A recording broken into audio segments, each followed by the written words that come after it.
আজকে হচ্ছে আমাদের দ্বিতীয় লেকচার, মানে দ্বিতীয় স্লাইড। আমাদের আজকের কবিতা দুটো তোমাদের ইজি আছে। আগেরটা অনেক টাইম লাগিয়ে দিয়েছিলাম, অনেক টাইম লেগে গেছিল। আজকেরটা আমাদের খুব তাড়াতাড়ি শেষ হয়ে যাবে। অনেক অনেক শুভকামনা ভাই। আসো আমরা এবার শুরু করে দিই। আমাদের আজকে আছে দুটা কবিতা, বঙ্গবাণী, কপোতাক্ষ নদ।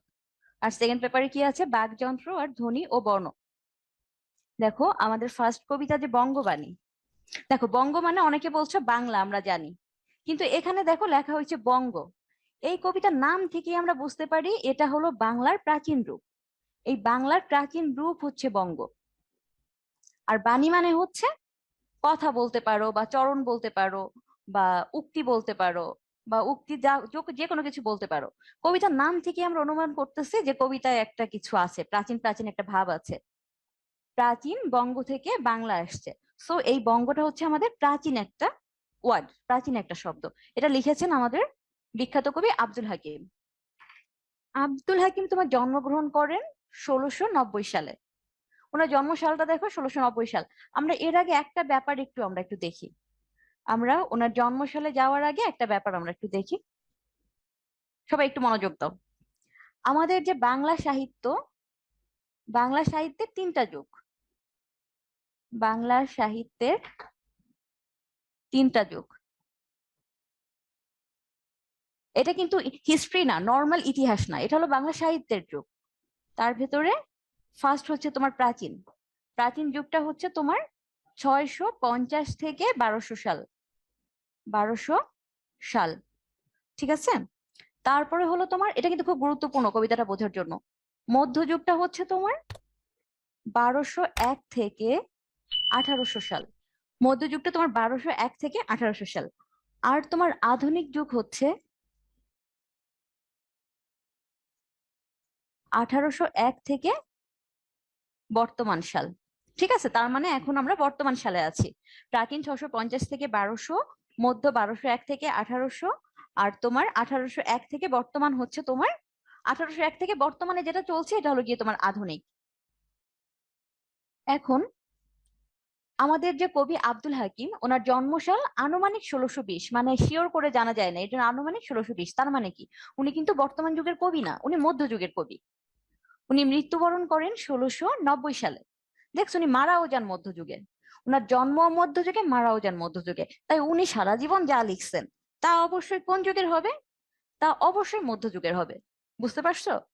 উনি জন্ম নিয়েছেন 20-এ, মারা গেলেন 90-এ। তার মানে ওনার লেখা যত কাব্য, যত তোমার পাবা, কাব্য পাবা বা মহাকাব্য পাবা বা যাই পাও, সবই হবে তোমার মধ্যযুগের।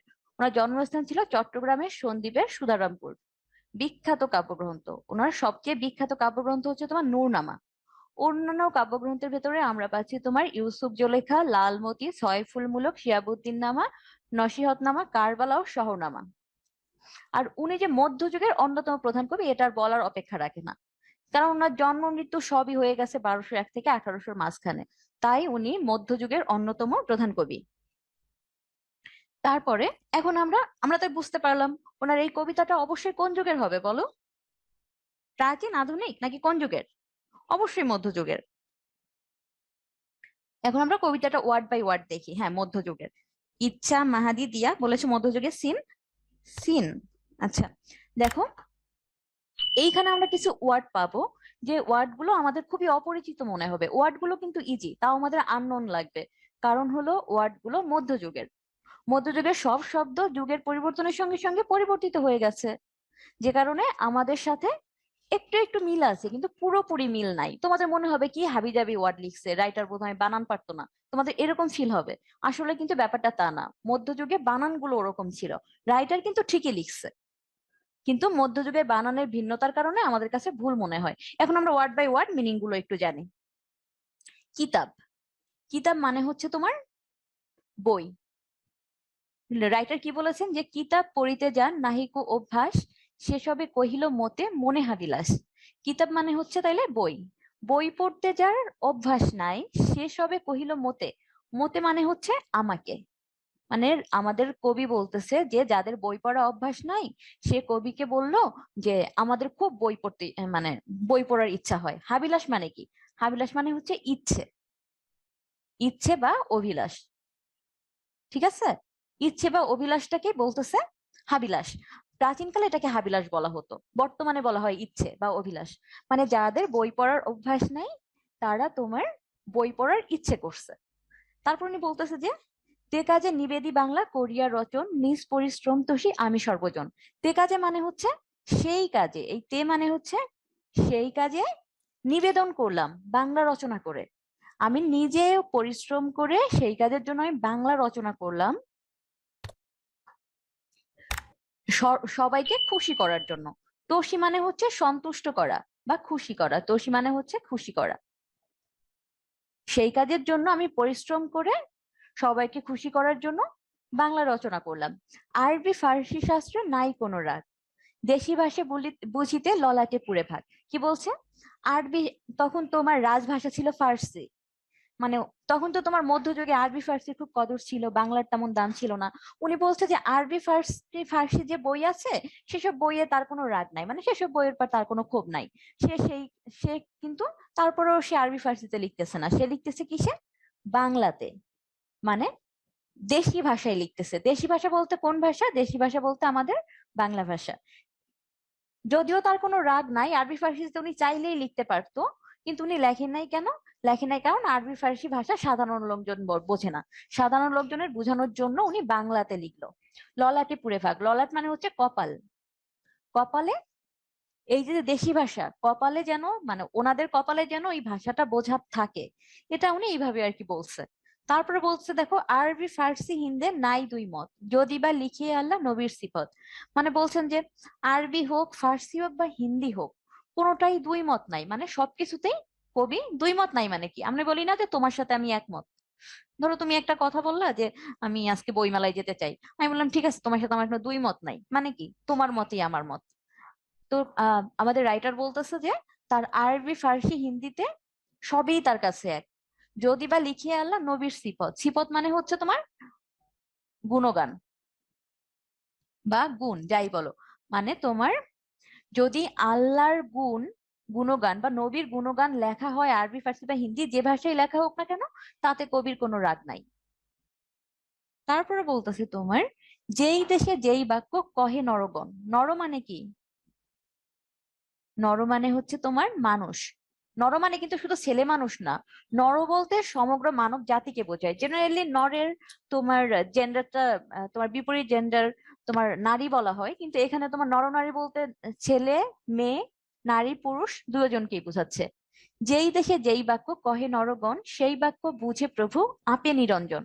মানে যে দেশে যেই বাক্য মানুষে কথা বলে, যেমন আমরা বলি বাংলাতে, আমেরিকানরা বলে ইংলিশে, তারপরে তোমার আরাবিয়ানরা বলে আরবিতে, তারপরে তোমার আহ, ইরানের লোকজন বলে তোমার কিসে, ফার্সিতে। এক এক দেশের লোকজন এক এক ভাবে কথা বলে। কিন্তু তাতে কি, আমাদের যে স্রষ্টা, আমাদের যে আল্লাহ বা আমাদের যে গড, তিনি কিন্তু সব ভাষায় বুঝতে পারেন। তার কাছে আরবির যে রাজভাষা তার জন্য বেশি জানি এমন কোনো কথা নাই। এই যে তোমার বাংলা যে একটু নিচু মানের ভাষা ভাষা ছিল মধ্যযুগের, এর জন্য যে উনি গুরুত্ব দিবেন না এমন কোনো কথা নাই। ওনার কাছে সব ভাষাই সমান, সব ভাষায় উনি বুঝে। তাই বলছে যে যে বাক্যে কথা বলুক না কেন, সেই বাক্য বুঝে প্রভু। প্রভু মানে স্রষ্টা। আপে মানে হচ্ছে তোমার দয়া করে। এখানে আপে মানে উনি দয়া করে, দয়া করে বা করুণা করে বা মত দেয়। নিরঞ্জন মানে হচ্ছে, এখানে নিরঞ্জন বলতে কিন্তু তোমার স্রষ্টাকেই বোঝাচ্ছে। তোমাদের বইয়ে দেখবা মিনিং দেয়া আছে। নিরঞ্জন বলতে সৃষ্টি বা স্রষ্টা বা তোমার যিনি আমাদের রক্ষা করেন তাকেই বোঝাচ্ছে। সেই বাক্য বুঝে আমাদের স্রষ্টা আমাদের মনের মনের ইচ্ছা পূরণ করেন। সর্ববাক্য বুঝে প্রভু কিবা হিন্দু আনি, বঙ্গদেশী বাক্য কিবা যত ইতি বাণী। আগে যেটা বুঝাইলাম, সব বাক্যই তিনি বোঝেন। আগের দিনে তোমার হিন্দু আনি, হিন্দু আনি বলতে এখানে বেসিক্যালি তোমার সংস্কৃত ভাষা বোঝাচ্ছে। যে প্রভু এমনকি সংস্কৃত ভাষাও বোঝেন, সেটা বঙ্গদেশী ভাষাও বোঝেন। ইতিবাণী মানে যে ধরনের বাণী হোক না কেন, যত শেষ টাইপের বাণী হোক না কেন, সব ভাষাই প্রভু বোঝেন। তারপর বলতেছে যে মারফত ভেদে যান নাহিক গমন, হিন্দুর অক্ষর হিংসে সেসবের গণ। মারফত বলতে এখানে একটা মাধ্যম, মানে এমন মার, এই যে এখানে মারফতটা কিন্তু মাধ্যম বুঝাচ্ছে। এই ব্যাপারটা একটু বোঝো, আমরা এটা প্রায় ভুল মিনিং করি। এখানে মাধ্যম মানে তুমি বাংলার মাধ্যমে স্রষ্টাকে ডাকতেছো, না সংস্কৃতের মাধ্যমে ডাকতেছো, না আরবিতে ডাকতেছো, না ফার্সিতে ডাকতেছো, এই ভেদে তার কোনো ব্যবধান নাই। হিন্দুর অক্ষর হিংসা সেসবের গণ, মানে যারা তোমার এখানে হিন্দুর অক্ষর বলতে সে সংস্কৃতকেই বোঝাচ্ছে। যেসবে বঙ্গেতে জন্মি হিংসে বঙ্গবাণী, সেসব কাহার জন্ম নির্ণয় ন জানি। দেখো এখানে কবি কিন্তু অনেক বড় একটা কথা বলতেছে, উনি কত সাহসের পরিচয় দিতেছে। ওই তোমার মধ্যযুগে একটা মানে একদল লোক ছিল যারা বাংলাদেশে জন্মগ্রহণ করত, কিন্তু তারা আরবি ফার্সিতে বেশি পণ্ডিতি দেখাইতো, বলতো যে আরবি সেরা ভাষা, আরবি রাজভাষা, আরবির উপরে কোনো ভাষা নাই, ফার্সির উপরে কোনো ভাষা নাই। মানে কি তারা এমন কেন করতো বলতো? যেহেতু আরবি ফার্সি দিয়ে তখন তোমার ওই যে যে কর্তারা ছিল, যে শাসন কর্তারা ছিল, যে রাজারা ছিল, তাদের মনোরঞ্জন করা যায়, তাদের খুশি করা যায়। এই কারণে তারা দেখা যেত আরবি ফার্সিতে নিজের জ্ঞান গরিমা, হ্যাঁ বাড়াবাড়ি করতো, রাইট, তুষার বলছে বাড়াবাড়ি করতো, বেশি মানে ভাবসাব দেখাইতো।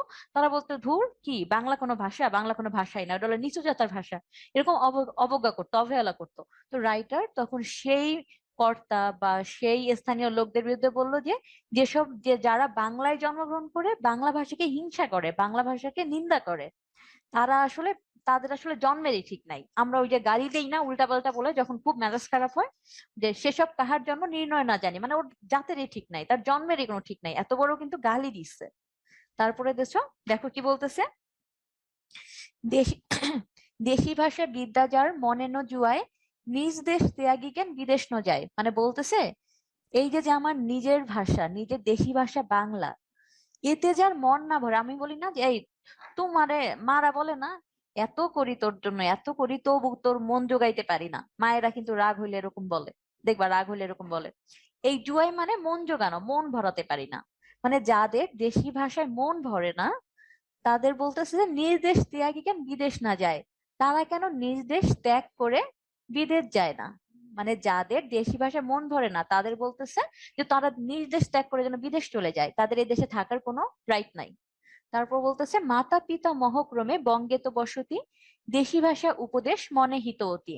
মানে দেখা যাচ্ছে আমাদের মাতা পিতা, পিতামহ হচ্ছে পিতার পিতা, পিতামহ মানে কি পিতার পিতা, আমাদের মাতা পিতা পিতার পিতা, ধীরে ধীরে তারা বাংলায় বাস করতেছে। তাই বাংলা আমাদের দেশি ভাষা, বাংলা আমাদের মাতৃভাষা। বলছে দেশি ভাষা উপদেশ মনে হিত অতি, যেহেতু এর বংশানুক্রমে আমরা বাংলাতেই বাস করতেছি, তাই দেশি ভাষার কথাই আমাদের মনের জন্য হিত, উপকারী বা কল্যাণকর। হিত মানে হচ্ছে তোমার উপকারী বা কল্যাণকর। আমি কি বুঝাইতে পারছি? হ্যাঁ, বংশানুক্রমে বুঝাইছে না মাহাদি, বুঝাইছে। বুঝাই কেমনে রে ভাই? তোমরা তো খালি স্যার ম্যাডাম এক একটা স্ক্রিনশট দাও, আমি আবার স্ক্রিনশট দিয়া দিব তোমাকে ওই যে উদ্ভাসে অপকর্ম গ্রুপে। ভাই রে ভাই, তোমরা যা পারো রে ভাই অপকর্ম গ্রুপে। তাহলে মানে দেখো আমাদের পিতা মাতামহ যেহেতু বাংলাতেই বাস করছে, তাই আমাদের যে এই যে বংশানুক্রমে আমাদের প্রাপ্ত মাতৃভাষা, এই ভাষাই আমাদের জন্য সবচেয়ে বেশি কল্যাণকর বা সবচেয়ে বেশি উপকারী। ঠিক আছে, আসলে আমরা এর পরেরটা দেখি, এই কবিতাটার মূল ভাবটা দেখি। তাহলে দেখছো আমরা কিছু হাবিজাবি শব্দ পাইছি মনে হয়েছে, শব্দগুলো কিন্তু হাবিজাবি না, শব্দগুলো বেসিক্যালি মধ্যযুগের শব্দ। আমরা মূল ভাবটা একটু দেখে ফেলি, কারণ মূল ভাব বেস করেই তোমাদের কোশ্চেন হয় বোর্ডে। বঙ্গবাণী কবিতাটি কবি আব্দুল হাকিমের নূরনামা কাব্যগ্রন্থ থেকে সংকলন করা হয়েছে। এ মাঝে মাঝে আসে কোন কাব্যগ্রন্থ থেকে? নূরনামা। মধ্যযুগীয় পরিবেশে বঙ্গভাষী এবং বঙ্গভাষার প্রতি এমন বলিষ্ঠ বাণীবদ্ধ কবিতার নিদর্শন দুর্লভ। মানে এই যে যে উনি বলছে যারা বাংলাকে হিংসা করে তারা কেন অন্য দেশে চলে যায় না, তাদের জন্মেরই ঠিক নাই, এমন গালাগালি করা কবিতা ওই যুগে অন্য কেউ লিখতে পারে নাই, আসলে এটা কঠিন ছিল। তাই বলছে যে এমন বলিষ্ঠ বাণীবদ্ধ কবিতার নিদর্শন দুর্লভ। কবি এই কবিতায় তার গভীর উপলব্ধি ও বিশ্বাসের কথা নির্দ্বিধায় ব্যক্ত করেছেন। আচ্ছা দেখো, কবি এই কবিতায় তার গভীর উপলব্ধি ও বিশ্বাসের কথা নির্দ্বিধায় ব্যক্ত করেছেন। কি বলছে, এই যে যে আমাদের বঙ্গবাণী কবিতা, এই কবিতায় এই যে যে কবির গভীর উপলব্ধি, যে আমরা বাংলাতে বলি বা সংস্কৃততে বলি বা হিন্দিতে বলি, আমাদের স্রষ্টা সেটা বুঝতে পারেন, এই যে যে তার গভীর উপলব্ধি বিশ্বাসের কথা এই কবিতা উনি নির্দ্বিধায় কোনো সংকোচ না করে ব্যক্ত করেছেন, মানে প্রকাশ করেছেন। আরবি ফার্সি ভাষার প্রতি কবির মোটেই বিদ্বেষ নেই, এসব ভাষায় আল্লাহ ও মহানবীর স্তুতি বর্ণিত হয়েছে। আরবি ফার্সি ভাষার প্রতি কবির রাগ নাই, কারণ এসব ভাষায় আল্লাহর স্তুতি বর্ণিত হয়েছে, তাই এসব ভাষার প্রতি আমরা সবাই পরম শ্রদ্ধাশীল। তারপর কি, ওই যে আমরা বললাম যে যে ভাষায় জনসাধারণ বোঝে না সেই ভাষার লোকজন কবিকে গিয়ে বলছিল যে আমরা তো বুঝি না, আমরা তো আরবি ফার্সি লিখতে পারি না, আমাদের জন্য কিছু লেখেন। তো সেই লোকদের জন্য কবি কি করলেন, কবি মাতৃভাষায় গ্রন্থ রচনায় মন দিলেন। কবির মতে মানুষ মাত্রই নিজ ভাষায় স্রষ্টাকে ডাকে, আর স্রষ্টা মানুষের বক্তব্য বুঝতে পারেন। এটা আমরা কবিতা থেকে তোমাদের বলেছি। কবির চিত্তে তীব্র ক্ষোভ এজন্য যে যারা বাংলাদেশে জন্মগ্রহণ করেছে অথচ বাংলা ভাষার প্রতি তাদের মমতা নেই, তাদের বংশ ও জন্ম পরিচয় সম্পর্কে কবির মনে সন্দেহ জাগে। বুঝতে পারছো? ওই যে যেটা বলেছিলাম যে আহ, যাদের ওই যে তোমার এই লাইনটা থেকে কিন্তু মাঝে মাঝে ব্যাখ্যা আসে যে এই যে যেসবে বঙ্গিতে জন্মি হিংসে বঙ্গবাণী, সেসব কাহার জন্ম নির্ণয় ন জানি। এই ব্যাখ্যাটার উত্তর কিন্তু এই যে এখানে আছে, যে কবির চিত্তে তীব্র ক্ষোভ এজন্য যে যারা বাংলাদেশে জন্মগ্রহণ করেছে অথচ বাংলা ভাষার প্রতি তাদের মমতা নেই, তাদের বংশ জন্ম পরিচয় সম্পর্কে কবির মনে সন্দেহ জাগে। কবি সখেদে বলেছেন, মানে কবি রাগ করে বলেছেন।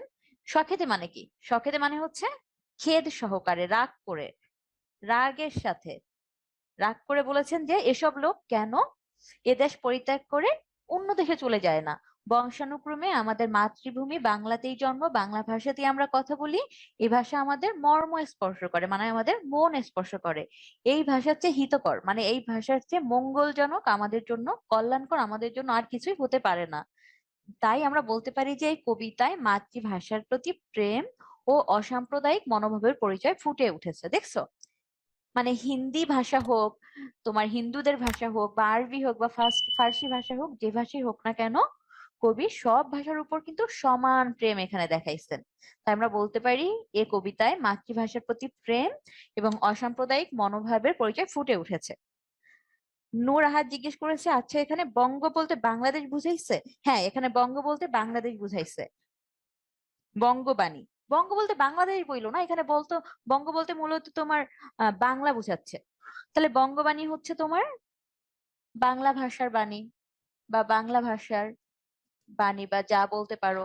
জুয়াই মানে হচ্ছে যোগায়, বা বলতে পারো যোগায়। দেখছো কি হাতের লেখা দিতেছি, দাঁড়াও।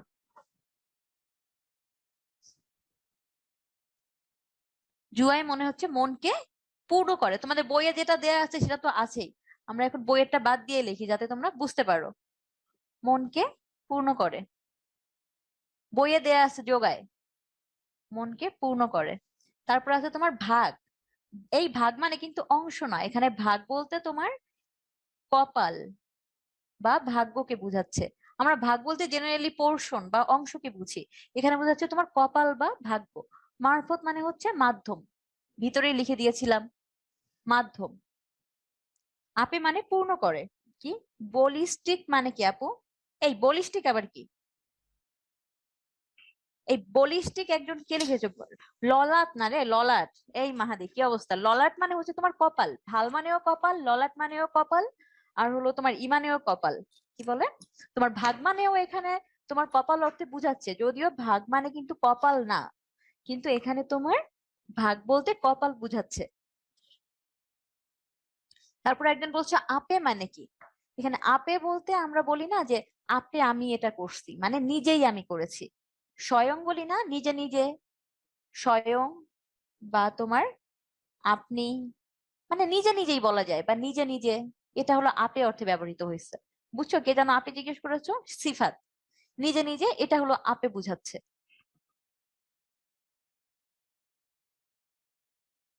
ঠিক আছে, এখন আমরা যাই। শব্দগুলো বুঝতে পারছি।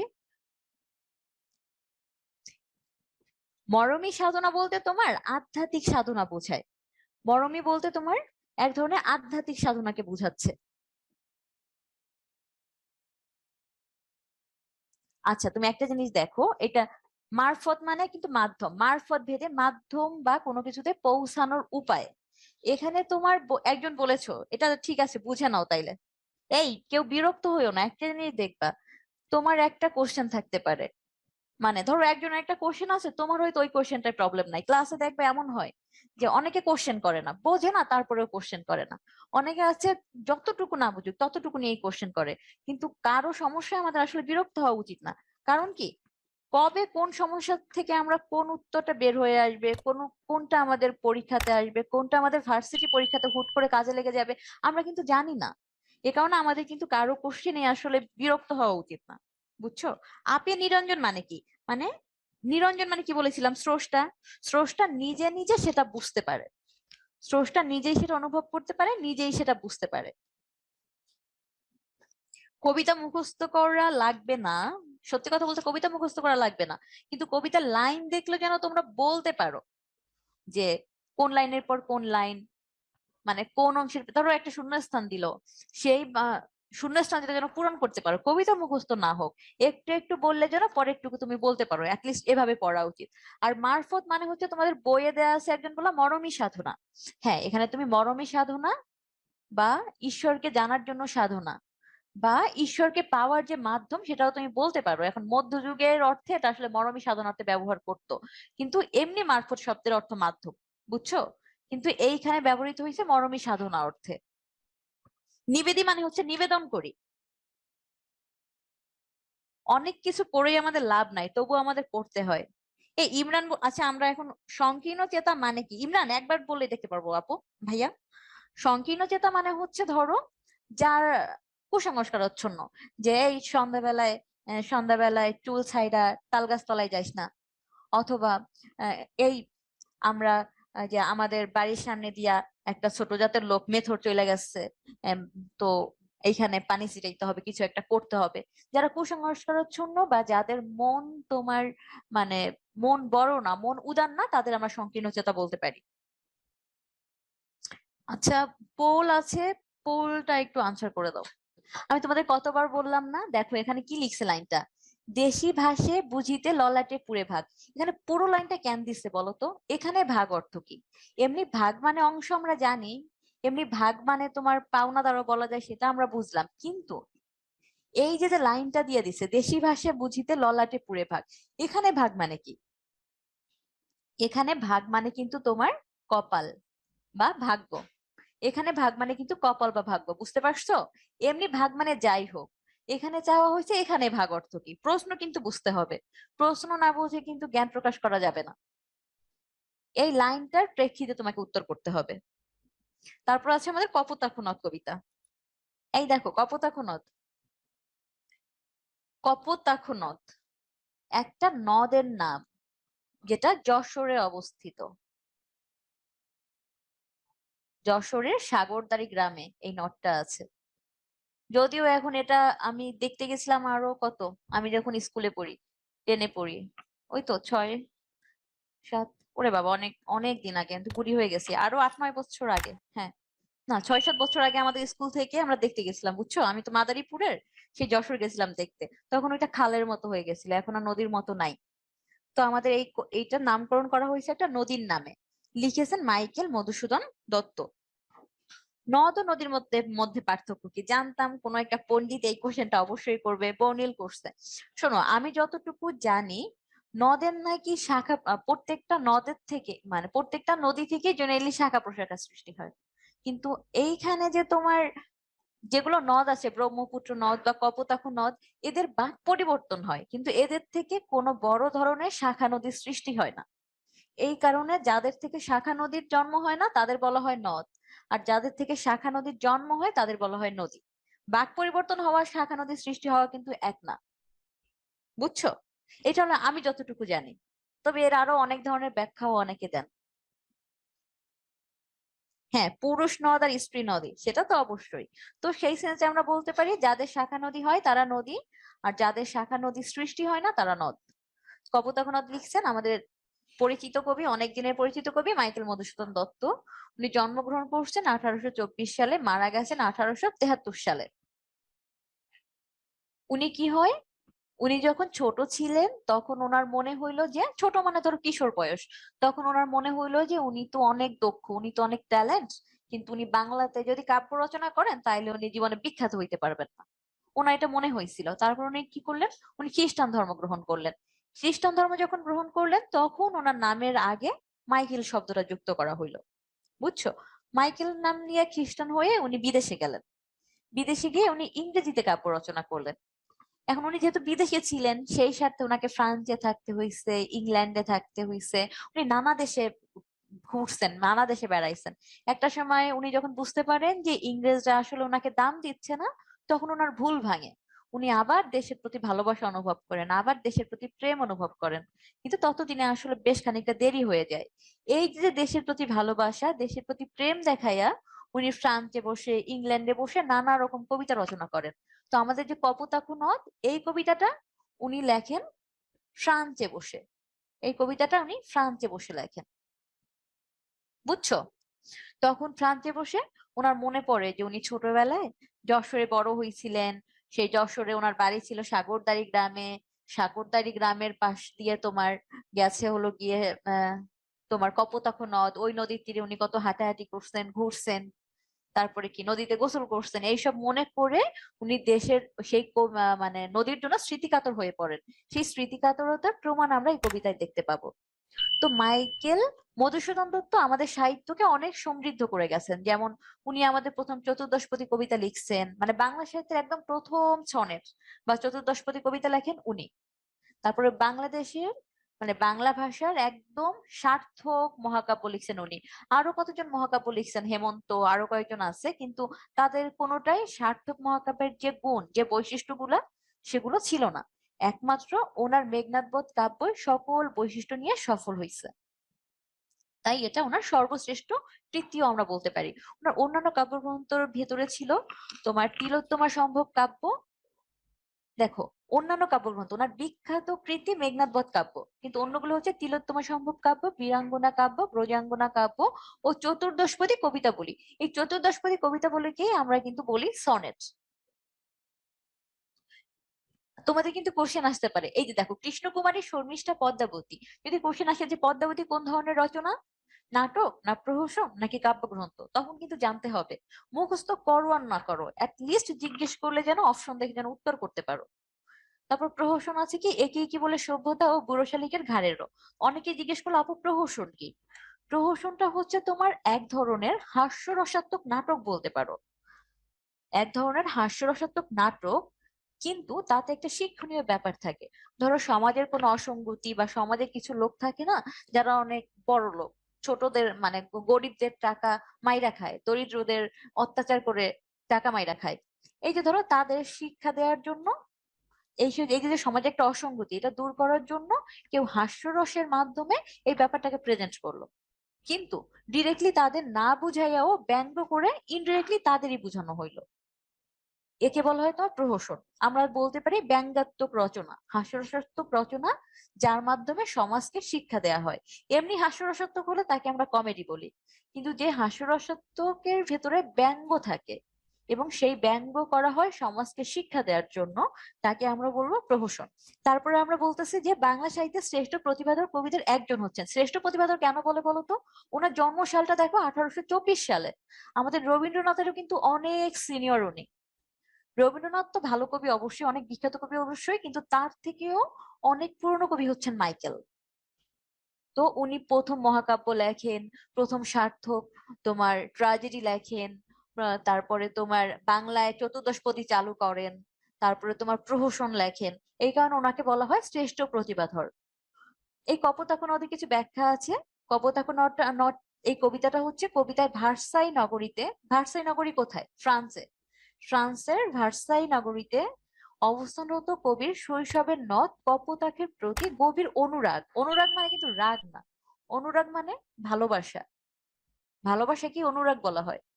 আমি তোমার প্রতি অনুরাগ করছি, মানে কি, যার সঙ্গে তোমার শত্রুতা তার প্রতি কিন্তু তুমি অনুরাগ করতে পারবে না। শত্রুতার, যার যে তোমার শত্রু তার উপর তোমার রাগ হবে। কিন্তু আমাদের পছন্দের মানুষ, যার কাছে আমাদের ভালোবাসার মানুষ যদি আমাদের সঙ্গে এলোমেলো কিছু করে, তখন তার প্রতি আমাদের অনুরাগ হয়। তার মানে ভালোবাসা যুক্ত রাগ, অনুরাগ প্রকাশিত। স্মৃতিকাতরতার, স্মৃতিকাতর কবি আবার কপোতাক্ষের কাছে ফিরে আসার আকুতি জানিয়েছেন। এই কবিতায় স্মৃতিকাতর কবি কপোতাক্ষের কাছে ফিরে আসার তোমার আকুতি জানাইছেন। তারপরে দেখো, এখন আমরা মেইন কবিতায় চলে যাই। এখন আছে, আর আমরা মাইকেল মানেই একটা কঠিন কঠিন জিনিস। মাইকেলের যত রচনা তোমরা পাবা, যত কবিতা পাবা, বেশ একটু কঠিন কঠিন ভাব থাকে আর কি। সতত হে নদ তুমি পরমোর মনে। সতত মানে হচ্ছে সত্যি কথা না, কিন্তু সতত মানে হচ্ছে তোমার সর্বদা। সতত মানে হচ্ছে সর্বদা হে নদ তুমি পরমোর মনে, মানে সর্বদা আমি তোমাকে মনে করি। সতত তোমার কথা ভাবিয়ে বিরলে। বিরল মানে হচ্ছে নিরিবিলিতে, যখন আমি একা একা থাকি তখন আমি তোমার কথা ভাবি। আমরা জেনারেলি একা একা থাকলে আমরা পছন্দের মানুষকে মনে করি। যেমন মাকে, দূরে যখন থাকবা ফ্যামিলি ছেড়ে, তখন দেখবা দূরে থাকলে মাকেই মনে পড়তেছে। মানে বিরলে তোমার কথাই আমি ভাবি, আপনজন। এই নদীকে কবি আপনজন হিসেবে দেখতেছে, যে কারণে সে যখন একা একা থাকে সে তখন তাকেই মনে করে। সতত যে মতিলোক নিশার স্বপনে শুনে মায়া মন্ত্রধ্বনি। মানে এই ব্রাকেটে মানে কি জানো, ফার্স্ট ব্রাকেটে কোনো জিনিস থাকা মানে হচ্ছে ব্যাখ্যা দেয়া। ফার্স্ট ব্র্যাকেটে কোনো জিনিস থাকলে সেটা মূলত ব্যাখ্যা দেওয়ার জন্য ব্যবহার করা হয়। তো এখানে কবি ব্যাখ্যা দিয়ে ওনার সিচুয়েশনটা জানাচ্ছে। সতত তব কলকলে জুড়াইয়ে কান আমি ভ্রান্তির ছলনে। মানে নদীর কলকল ধ্বনিতে সে তার কান জুড়ায়। ব্যাপারটা একটু বোঝার চেষ্টা করো। নদীর কলকল ধ্বনি উনি কি আসলে শুনতে পাচ্ছেন? আসলে কিন্তু শুনতে পাচ্ছেন না। উনি তাহলে কিভাবে শুনতেছেন? যে মতিলোক নিশার স্বপনে, নিশা মানে কি? রাত। রাতে কি আমরা স্বপ্ন দেখি না? রাতের স্বপ্নে শুনে মায়া মন্ত্রধ্বনি। আমরা রাতে নানা রকম স্বপ্ন দেখি, মনে মন্ত্র শুনি, নানা রকম গান শুনি। মানে এই যে স্বপ্নে যেমন করে দেখি ওরকম করে তিনি কলকল ধ্বনি শুনেন। তার মানে এর ভিতরে উনি ব্যাখ্যা দিয়ে বুঝাইছে উনি ভার্সাইতে থাইকা কেমনে উনি কপোতাকের শব্দ শুনেন, সেই ব্যাখ্যাটা উনি এখানে দিচ্ছেন। স্বপ্নে যেমন শুনে ওরকম করে উনি কলকল শব্দ শুনেন। আর শুনে কি করেন? তার কান জুড়ান, কানে শান্তি পান এ ভ্রান্তির ছলনে। ভ্রান্তি মানে হচ্ছে ভুলের ছলনা, ভুলের ছলনায়। ব্যাপারটা কি একটু বুঝছো? দেখো আমি এত গলা বাজাইতেছি কিন্তু তোমাদের বোঝানোর জন্য। যারা টেনে পড়ো অলরেডি তারা অবশ্যই এটা অনেক ভালো করে আগে বোঝার কথা। তোমরা হয়তো বিরক্ত হতেও পারো যে একটা জিনিস কত বোঝা যায়। তাও শোনো, সৃজনশীল যত ইনফরমেটিভ ভাবে জানবা তত লিখতে সুবিধা হবে। তো কি বলছে যে স্বপ্নে যেমন শুনে তেমন করে তোমার শব্দ শুনে আমি ভুলের ছলনায় আমার কান জুড়াই। বুঝছো? আসলে তো আমি শুনি না, ভুলে শুনি, স্বপ্নে শুনি, এবং তাতেই আমার মনকে শান্ত করি। তারপর কি বলতেছে যে বহু নদ দেখিয়াছি। এটা আমার স্লাইডে, দাঁড়াও, স্লাইডে প্রবলেম করতেছে একটু।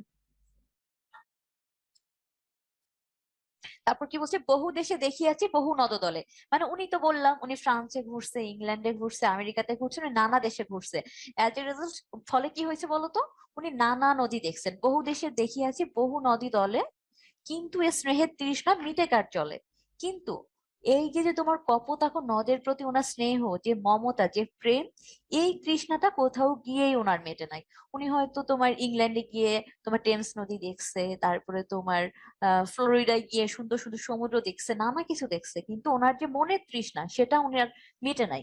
যেটা উনি কপোতাক্ষের জন্য, ধরো তুমি সারা মানে নানা জায়গায় বেড়াইলা, কিন্তু নিজের বাড়িতে যে শান্তি সেটা কিন্তু অন্য কোথাও গিয়ে পাবা না। তারপরে বলছে যে দুগ্ধ স্রোত রূপী তুমি মাতৃভূমি স্তনে। মানে কি? দেখো, মায়ের দুধের সঙ্গে উনি তুলনা করতেছেন কপোতাকের পানিকে। বাচ্চারা যখন তোমার জন্মগ্রহণ করে তখন কিন্তু মায়ের দুধ খেতে হয়।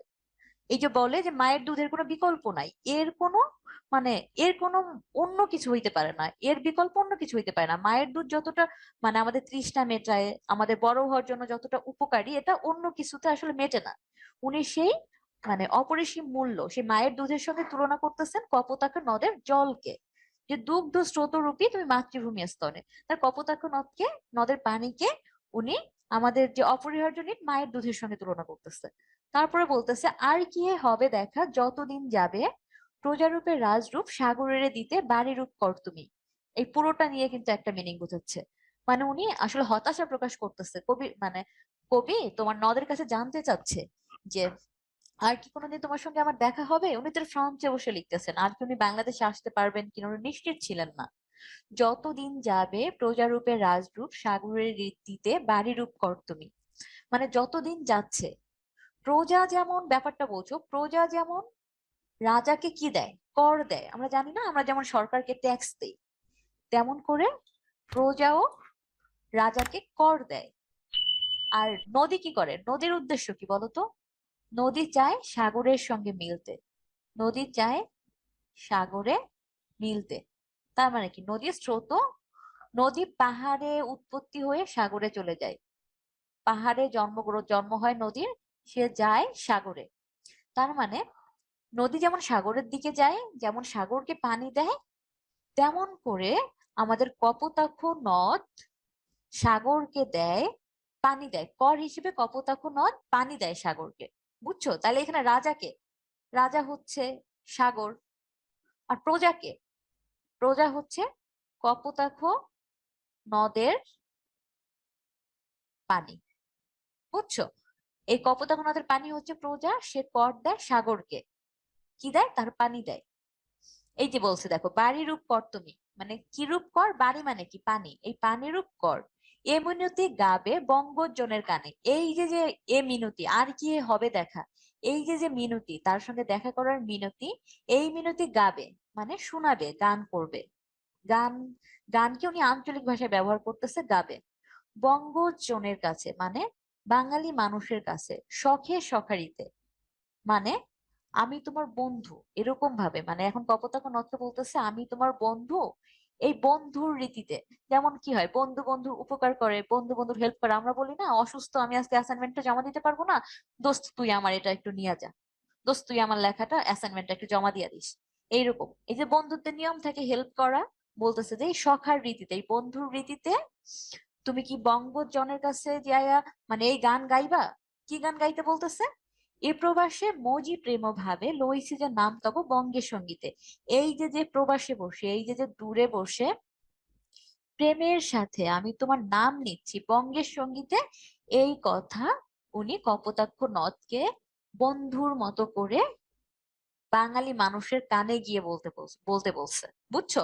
আমি তোমার বন্ধু, বাঙালির কাছে গিয়ে তুমি বলবা আমি বাঙালির নাম এই বিদেশে বসেও নিচ্ছি, আর তার প্রেমে আকুল হচ্ছে। এখানে কপোতাক্ষ নদ প্রজা, আর রাজা হচ্ছে সমুদ্রকে বোঝাচ্ছে। কপোতাক্ষ নদ কিন্তু এখানে ছোট বড় বোঝাচ্ছে না, বেসিক্যালি এখানে আমাদের নিয়মটা বোঝাচ্ছে, প্রাকৃতিক নিয়মটা বোঝাচ্ছে। সমুদ্র হচ্ছে রাজা, আর নদী হচ্ছে প্রজা। নদী এসে সমুদ্রের দিকে যায়। এখানে নদীকে সাগরের আকারে ছোট কল্পনা করতেছে, কিন্তু একে কিন্তু আসলে ছোট করতেছে না। লাস্ট লাইনটা আবার বলো, লাস্ট লাইনটা দেখো আপু, এইখান থেকে দেখতে হবে। এ মিনতি গাবে বঙ্গজনের কানে শখে সখারিতে, নাম তার এ প্রবাসে মজি প্রেম ভাবে লইছি যে নাম তবে বঙ্গের সঙ্গীতে। তোমার এই পুরোটুকু দেখতে হবে লাস্ট লাইনটা বুঝতে হইলে। আমার এই মিনতি, তুমি কপোতাক্ষ নদ, তুমি বাঙালি মানুষের কাছে গিয়ে এই যে বঙ্গজনের কানে কানে গিয়ে বলবা আমি সখারিতে মানে বন্ধুত্বের রীতিতে তার নাম নিচ্ছি। মানে বন্ধুত্বের রীতিতে গিয়ে বলবা যে আমি যে তার নাম নিচ্ছি প্রেমের সাথে। এই প্রবাস, ধরো আমি তোমারে বললাম যে তুমি আমার বাড়িতে গিয়া বলবা, আমার মায়ের কাছে গিয়া বলবা যে মা, আমি আমেরিকাতে বসেও মা আমি তোমাকে খুব বেশি করে মনে করতেছি। এইটাই বলতেছে কপোতাক্ষ নদ কে, বলতেছে যে হে কপোতাক্ষ নদ, তুমি আমার দেশের মানুষকে কানে কানে বইলো আমি বিদেশে থাকলেও বাংলাদেশকে, বাংলাদেশের মানুষকে আমি স্মরণ করতেছি বাংলার সঙ্গীতের মাধ্যমে। এটাই। এই নাও এখন পোল 4, এবার আর ভুল হবে না। কপোতাক্ষ নদ রচনাকালে কবি কোন দেশে ছিলেন? ফ্রান্সে। Thank you. নেক্সটে যাই। কবি ভার্সাই নগরীতে ছিলেন, আমরা দেখলাম না? ভার্সাই নগরীতে ছিলেন। ফ্রান্সের একটা শহর হচ্ছে ভার্সাই। ফ্রান্সের একটা শহর হচ্ছে তোমার ভার্সাই। নিশা মানে কি বলেছিলাম? রাত্রি। ভ্রান্তি মানে ভুল। বাড়ি রূপ কর মানে কি? পানি হিসেবে কর। চতুর্দশপদী কবিতা বলি মানে সনেট। সনেট বলতে বোঝায় যার 14টা লাইন থাকবে এবং প্রতিটা লাইনে তোমার 14টা করে অক্ষর থাকবে। এখন একটা জিনিস তোমরা একটু দেখো, একটু তোমাদের জ্বালাই। এই যে দেখছো এখানে দুইটা ভাগে কবিতাটা দেওয়া হয়েছে, এখানে আছে 8 লাইন। এই দেখো এখানে গুইনা দেখো, 1 2 3 4 5 6 7 8। এই যে যে প্রথম 8 লাইন, এই 8 লাইনকে বলা হয় অষ্টক। ঠিক আছে, এই 8 লাইনকে বলা হয় অষ্টক, যাতে থাকে ভাবের প্রবর্তনা। মানে এখানে কবির ভাব জাগে, ওনার মনে কি অনুভূতি, অনুভূতি গুলো উনি দেখায়। এই প্রথম 8 লাইনকে বলা হয় তোমার অষ্টক। 8 আর কত হইলে 14 হয়? 14 লাইন বলেছিলাম, 8 আর 6 14। তাহলে এইখানে আছে তোমার 6 লাইন, এই দেখো গুণে 6 লাইন। এই 6 লাইনকে বলা হয় শতক বা ষষ্ঠক, যে কোনোটা বলা যায়। এখানে থাকে ভাবের পরিণতি। আমি কি ব্যাপারটা বুঝাইতে পারছি? প্রথম 8 লাইনে থাকে ভাবের প্রবর্তনা, পরবর্তী 6 লাইনে থাকে ভাবের পরিণতি। এবং এই 8 আর 6 14 লাইন নিয়ে আমাদের ছনেট বা চতুর্দশপদী কবিতা রচিত হয়। এই আপু, কপোতাক্ষ নদ কবিতাকে অষ্টক পুনঃ বলা হয় কেন? এই না, অষ্টক পুনঃ তো বলা হয় না। ছনেটটা আবার বুঝান। ছনেট হচ্ছে তোমার 14 লাইন থাকবে। 14 লাইনের প্রথম 8 লাইনকে বলা হবে অষ্টক বর্ণিল, আর শেষ 6 লাইনকে বলা হবে তোমার ষষ্ঠক বা শতক। প্রথম 8 লাইন অষ্টকে কবি নিজের মনের ভাব সব প্রকাশ করবেন, আর পরবর্তী 6 লাইনে উনি এখন কি করতে চান সেই পরিণতিটা উনি বলবেন। এটা নিয়েই সনেট। আর সনেটের প্রত্যেকটা লাইনে 14টা অক্ষর থাকে। এই শব্দার্থগুলো লিখেছি। এখন আপনাদের পোল আছে, পোল 6। কপোতাক্ষ নদ কবিতায় কবি প্রজা বলেছেন কাকে? তো আমরা দন্তমূল বলতে পারি মারিকে, আমরা যেটাকে বলি না যে মারি, ওইটা হচ্ছে তোমার দন্তমূল। এগুলো কিন্তু পরে লাগবে। ওষ্ঠ, নাসিকা বা নাক। বাকযন্ত্র, এই বর্ণনাগুলো আমাদের পড়তে হবে না, আমরা এগুলো নিয়েই ফেললাম। ফুসফুস, ধ্বনি সৃষ্টিকারী বায়ু প্রবাহের উৎস ফুসফুস। এগুলো জাস্ট দেখে নিও এমসিকিউর জন্য। তালু, এই যে মুখ বিবরের, বিবর মানে হচ্ছে মুখের ভেতরে আমাদের কিন্তু গোল একটা জায়গা। এই যে যে মুখের ভেতরে যে গোল অংশটা, এই অংশটাকে আমরা বলি মুখ বিবর বা গহ্বর। এর সাথকে বলা হয় তোমার তালু। তালু দুই প্রকার। এই কাজটা কে করছো দিবা, এটা কেন করছো? তারপর দেখো, তালু দুই রকম, নরম তালু আর শক্ত তালু। নরম তালু হচ্ছে তোমার একদম উপরে যেটা জিহ্বার, সেটা হচ্ছে তোমার শক্ত তালু। আর ওই তালুটা যখন গলার কাছে যায় সেটা হচ্ছে তোমার নরম তালু। তারপর মূর্ধা, শক্ত তালু ও উপরের পাটির দাঁতের মধ্যবর্তী উত্তল অংশকে মূর্ধা বলে। এটা আমি তোমাদের বললাম যে শক্ত তালু আর দাঁতের যে সংযোগ স্থান সেটাকে তোমার মূর্ধা বলতেছে। দন্ত ও দন্তমূল, দন্ত হলো দাঁত, আর দাঁতের গোড়ার নাম দন্তমূল। ওষ্ঠ কি? বাক প্রত্যঙ্গের সবচেয়ে বাইরের অংশের নাম। মাঝে মাঝে কিন্তু কোশ্চেন আসে যে বাক প্রত্যঙ্গের সবচেয়ে বাইরের অংশের নাম কি? ওষ্ঠ বা ঠোঁট। ধ্বনি উচ্চারণের এটি গুরুত্বপূর্ণ ভূমিকা পালন করে, কারণ দেখো প ফ ব ভ ম, তুমি ঠোঁট না মিশাইয়া কোনো মতেই উচ্চারণ করতে পারবা না। তার মানে ঠোঁট আমাদের ধ্বনি উৎপাদনে খুব গুরুত্বপূর্ণ কাজে লাগে। নাসিকা বা নাক, এটা আমরা চিনি। এখন আছে আমাদের ধ্বনি বা বর্ণ। ভাষার ক্ষুদ্রতম একককে ধ্বনি বলে। কারণ কি? আমরা যাই তার অর্থ থাক বা না থাক, আমাদের মুখ দিয়ে কিছু বেরোইলেই সেটাকে আমরা বলি ধ্বনি। মুখ দিয়ে যাই বের হোক সেটাকে আমরা বলি ধ্বনি। তাহলে ভাষার একদম ক্ষুদ্রতম অংশ হচ্ছে ধ্বনি। নানা মানে হাজার হাজার লক্ষ লক্ষ ধ্বনি মিলে আমাদের এক একটা ভাষা গঠিত হয়, এবং তা দিয়ে আমরা মনের ভাব পূরণ করি। বাংলা ভাষায় মৌলিক ধ্বনি আছে 37টি। মৌলিক ধ্বনি কিভাবে 37টি?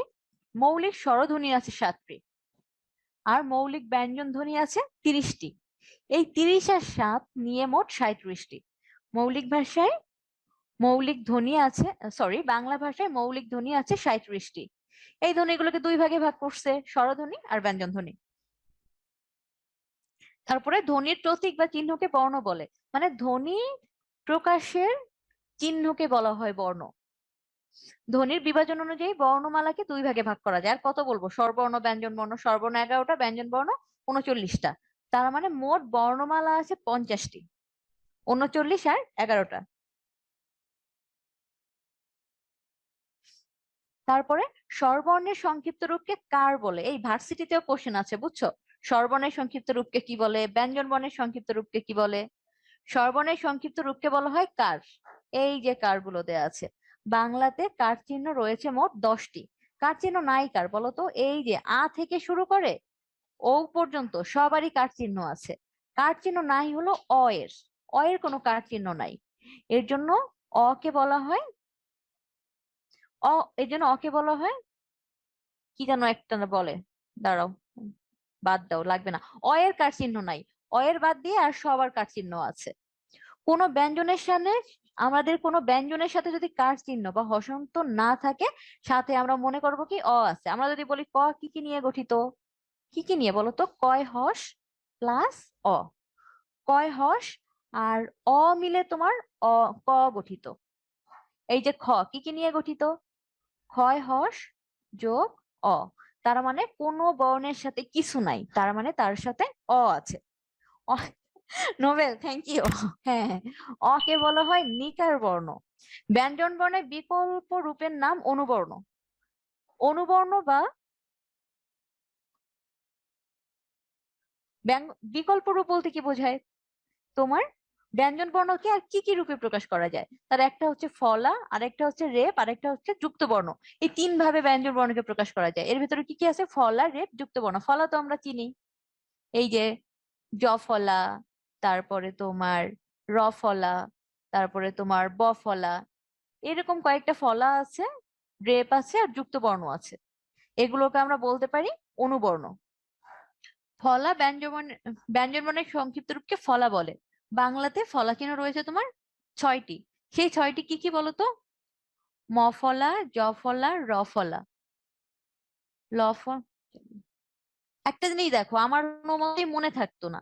ফলা হলো 6টি, আর বাকি যা আছে কয়ত বা তোমার কয়ত বা কয় র, মানে এইগুলোর বাদ দিয়ে যা আছে সব হলো তোমার যুক্ত বর্ণ। ম, জ, র, ল, ব, ব, ন, এইগুলো বাদ দিয়ে যা পাবা সব যুক্ত বর্ণ। একটু ঠান্ডা মাথায় শোনো। মজার লবণ আমি এভাবে মনে রাখতাম, বুঝছো? মফলা, ম, মজার লবণ, মফলা, জফলা, রফলা, লফলা, বফলা, নফলা, এইগুলো বাদ দিয়ে যা পাবা সব যুক্ত বর্ণ। হ্যাঁ, মজার লবণ। তার মানে ফলা পাচ্ছি আমরা 6টা, যথা এই যে মফলা, জফলা, রফলা, লফলা, বফলা, নফলা।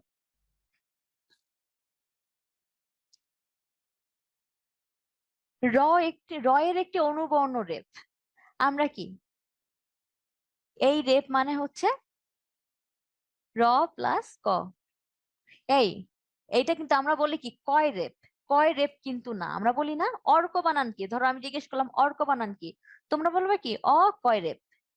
কয় রেপ কিন্তু না, আসলে আগে অ, তারপরে র, তারপরে ক। এই জিনিসটা একটু দেখো, বুঝছো? আমরা বলি কয় রেপ, বেসিক্যালি কিন্তু কয় রেপ না, রেপ ক, আগে র, তারপরে ক। সানজিৎ, তোমার নাম তো বললাম। হ্যাঁ, বর্ণ সংক্ষেপ। বর্ণ সংক্ষেপ ওই যে তোমার বলেছিলাম, ওই যে মজার লবণ, ওই 6টা বাদ দিয়া এই যে যেগুলো তোমার যুক্ত হইয়া ব্যবহৃত হয় এইগুলোকে তোমার বলতেছে বর্ণ সংক্ষেপ। যুক্ত বর্ণ লিখতে অনেক সময় বর্ণ সংক্ষেপ লিখতে হয়। খণ্ডীয় ত বর্ণটি ত এর একটি বর্ণ সংক্ষেপ। দেখো, আমরা মাঝে মাঝে এই খণ্ডীয় তরে আমরা ভাবি কি এইটা বোধহয় কোনো একটা রেপের মতো কিছু একটা, তা কিন্তু না। এটা কিন্তু ত এর সংক্ষিপ্ত রূপ, ত এর সংক্ষিপ্ত রূপ। এটা কিন্তু আলাদা কোনো ফলা ঠলা কিছু না।